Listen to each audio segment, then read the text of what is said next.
How's it going, guys? We are going over workout number 1 in your gauntlet. Workout number 1, athletes, prior to 3, 2, 1, go.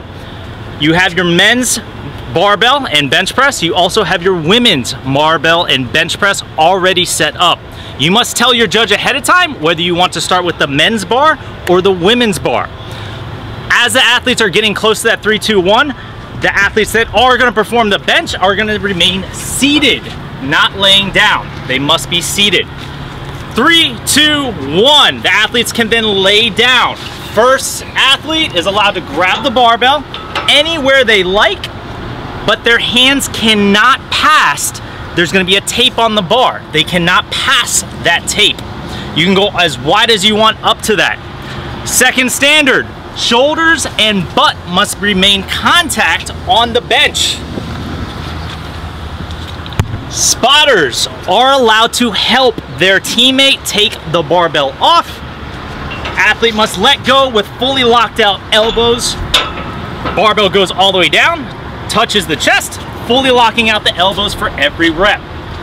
When the last rep is completed or the athlete is tired, their teammate is allowed to bring that barbell back and down, and then the next athlete or other gender is allowed to start performing their reps.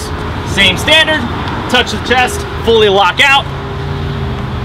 On the last rep, that barbell fully locks elbows before it comes back and locks. Once your rep count is hit, the judge releases the athletes to the next movement. Depending on your division, there is gender standards and the amount of athletes that are allowed to touch the tire. The tire starts in front of the cones that are set up. As soon as the tire makes its way all the way, and relax. There you go. Good. No! No! Definitely not that. We'll finish in this lane. If the tire travels into another lane, your team is automatically docked 1 minute penalty. You must remain in your lane the entire time and under control with your tire. Tire must pass the entire cone completely. No part of the tire is in line with the cone. So even though this tire is almost passed, it is not. The teams would be required to perform 1 more rep. Once the teams have completed the tire flip, they move on over to the Atlas stone. The Atlas stone must start always on one side. Athlete lifts the Atlas stone up and over. Teammate then is allowed to roll it back to them every single rep. If the teammate touches the Atlas stone before it touches the ground, it is a no rep.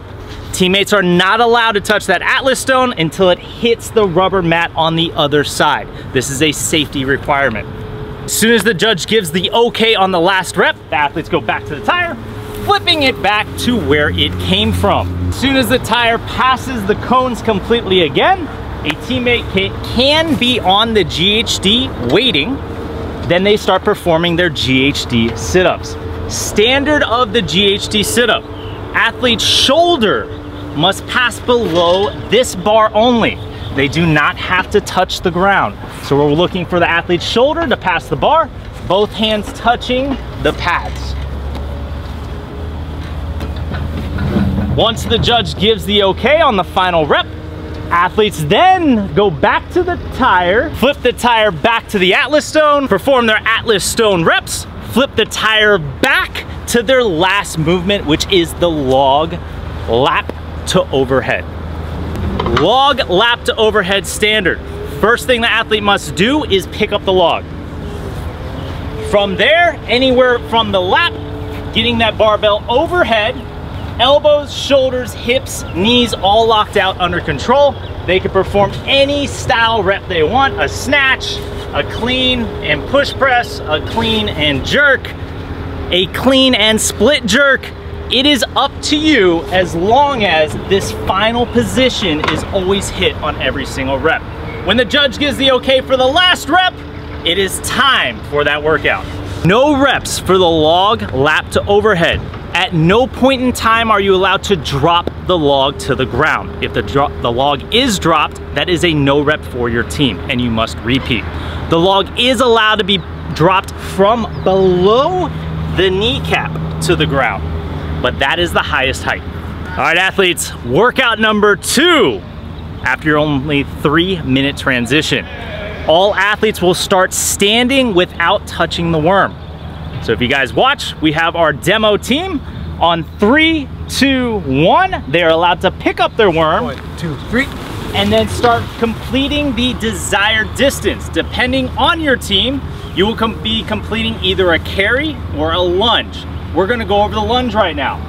Athletes will be lunging in synchro. All knees must touch the ground. Full knee contact, standing all the way up, and repeating. Right leg forward. Drop. At any point in time, athletes are allowed to drop the worm during their distance. They just have to pick it up from that spot. If you are performing a worm carry for novice division, you will be performing a 30-yard carry, dropping the worm, turning around, 30-yard carry, dropping the worm, turning around, 30-yard carry before you actually get to your ski erg. Now, when teams get to the ski ergs, you have 2 ski ergs at the opposite end of the field. Both ski ergs are going to be operating at the exact same time. When your team reaches the designated calorie count for your ski erg, you guys will then either perform your carry or lunge with that worm back to your start line.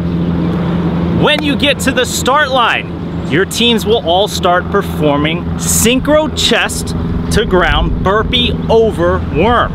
We will go over that standard now. Down.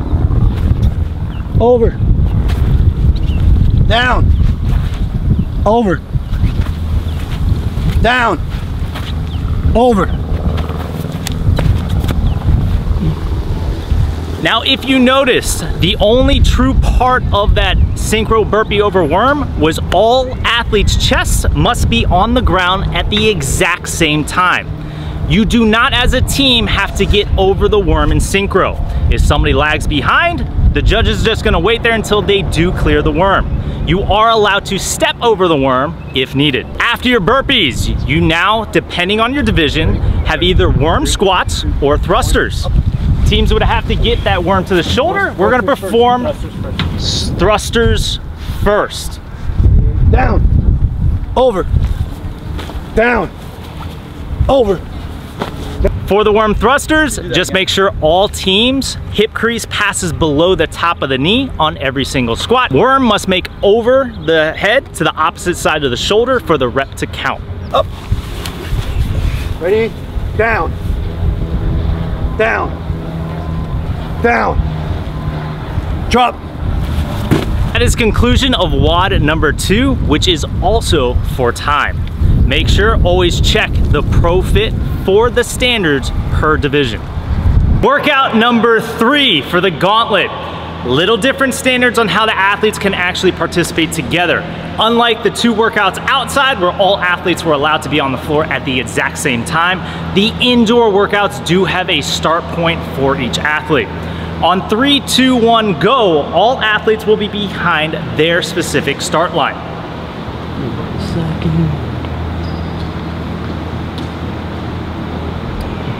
Only one athlete is allowed on the floor, and to transition out, that athlete must run out back to the start line, tag their teammate before their teammate can come onto the workout floor. 3, 2, 1, go. The first athlete is released onto the floor.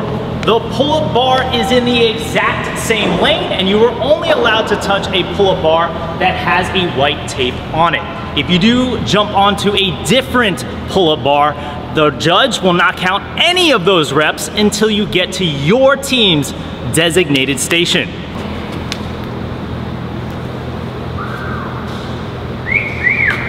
As soon as the athlete wants to transition out, they must run all the way off, tag their teammate before their teammate comes back in and starts performing the desired movement. This workout is for time. Standards for the workout are basic standards of your pull-ups, your bar muscle-ups, all barbell movements.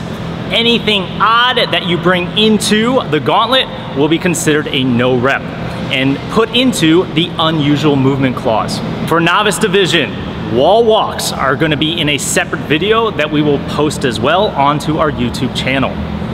For your handstand push-ups, we're gonna go with the 40-inch width for your hand placement.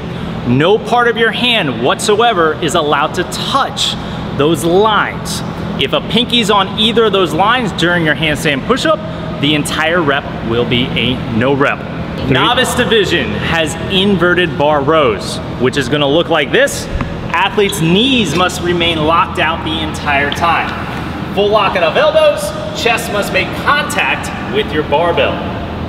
For novice division only, novice division has 2 pull-up bars. One for their barbell inverted row, their second is for knee to chest. The second bar will be to the right of their station and will also have a white tape line. This is the standard. Fully locked out, elbows, knees have to pass the chest on every single rep, opening up the hips and feet passing the plane of the bar. That is your conclusion of workout number 3. Workout number 4 and your final workout of today, which does have 2 separate complete scores. On 3, 2, 1, go. One athlete is already allowed to be on the rower, strapped in and set up. They are not allowed to touch the handles until the go. As that rower is going for an AMRAP the entire time frame, the rest of your team can start working on your barbell and bike movements. Same as workout number 3, only one athlete is allowed on the floor at a time. Athlete comes out, performs their designated barbell movement. 3 snatches. Stand up. Good. They can go out, must make hand-to-hand contact with their teammate on every transition. As soon as the judge gives the okay and your athletes complete the barbell movements, they will then move forward to the Echo Bike for calories. As soon as the Echo Bike is done, you have your barbell movements. Please check the ProFit app for all standards. As soon as the barbell movements are done, what do? This is an AMRAP. No matter what, you guys are gonna be constantly rotating around through the entire workout until the entire time frame is done. Your total score will be total reps on the barbell and calories, and total calories earned on your rower. Gauntlet athletes, that was the conclusion of our walkthrough of the basics that you guys will be seeing on Saturday morning. Rain or shine, no matter what, we are going through the gauntlet. Good luck out there. I will see you out on the competition floor.